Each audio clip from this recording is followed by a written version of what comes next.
Laviz wangu wazuri, hamjambo jamani, nawatakia Eid Mubarak.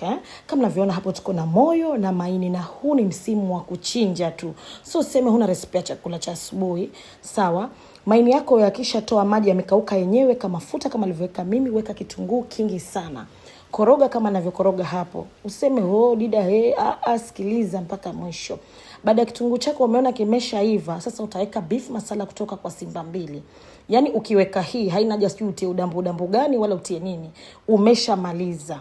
Mnaona mchanganyiko wetu, utaweka tomato na kitunguu saumu ulivyokata kama hicho changu. Yaani usiponde ponde, tia nzima nzima. Kwa nini tumetia chumvi saizi? Tumetia chumvi saizi kwa sababu maini kuanzia mwanzo ukitia chumvi huwa yanakuwa magumu, na pia lazima ubambue yale magamba yake.